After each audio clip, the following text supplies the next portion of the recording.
প্রত্যেক সালাত শেষে আমরা পড়ি রাদিতু বিল্লাহি ওয়া বিল ইসলামি ওয়া বি মুহাম্মাদিন।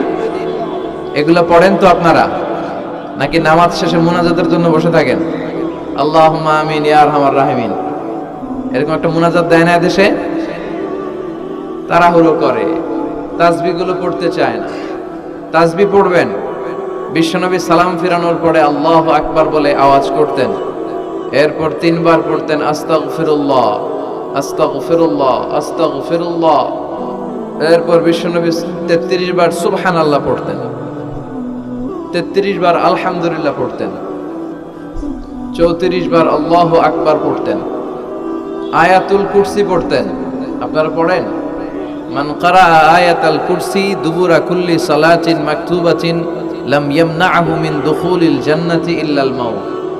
প্রত্যেক ফরজ সালাতের পরে কেউ যদি আয়াতুল কুরসি পড়ে, তাহলে তার জান্নাতে ঢোকার ক্ষেত্রে আর কোনো কিছুই বাধা থাকে না, একটা জিনিস ছাড়া, সেটা হচ্ছে তার মরণ। সে মরে না, তাই জান্নাতে যায় না, মরলেই জান্নাতি। কি সুন্দর সুন্দর দোয়া, এগুলো আমরা পড়ি না। বিশ্বনবী তাসবিহগুলো আঙ্গুলের গিড়ায় পড়তেন। কোথায় পড়তেন? এইভাবে। আব্দুল্লাহ ইবনে আমর ইবনে আল-আস রাদিয়াল্লাহু তাআলা আনহু বর্ণনা করেন, রাআইতু রাসূলুল্লাহ সাল্লাল্লাহু আলাইহি ওয়াসাল্লাম ইয়াকিদু তাসবিহা ফি ইয়ামিনিহি। তিনি বলেন, আমি বিশ্বনবীকে নামাজের পরে এই ডান হাতের গিড়ায় গুনে গুনে তাসবিহ পড়তে দেখেছি। ডান হাতটা উপরের দিকে করেন। ডান হাত আছে না সবার? হাত কয়টা আমাদের? একটা ডান হাত, একটা বাম হাত। এই পৃথিবীতে মানুষগুলো দুই পন্থী, একটা ডানপন্থী আর একটা। আমরা কোন পন্থী? চিল্লায় বলেন, আমরা কোন পন্থী? এই ডান হাতের এই গিটগুলার মধ্যে পড়বেন। তাসবিহ দিয়ে পড়া জায়েজ, কিন্তু এইটা পড়া সুন্নাহ।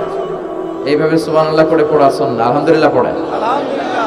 এরপরে বিশ্বনবী বলতেন, আহাব্বুল কালাম ইলাল্লাহি আরবাআ, আল্লাহর কাছে সবচেয়ে প্রিয় কথা 4টি, সুবহানাল্লাহ, আলহামদুলিল্লাহ, লা ইলাহা ইল্লাল্লাহ, আল্লাহু আকবার। সুবহানাল্লাহ পড়েন। এই তাসবিহগুলো লোকজন পড়তে চায় না। আর সবচেয়ে শ্রেষ্ঠ জিকির হচ্ছে আফদালু যিকরি লা ইলাহা ইল্লাল্লাহ। সব সময় এই জিকিরটা দিয়ে বিশ্বনবী জিহ্বাটারে ভিজিয়ে রাখতে বলেছেন।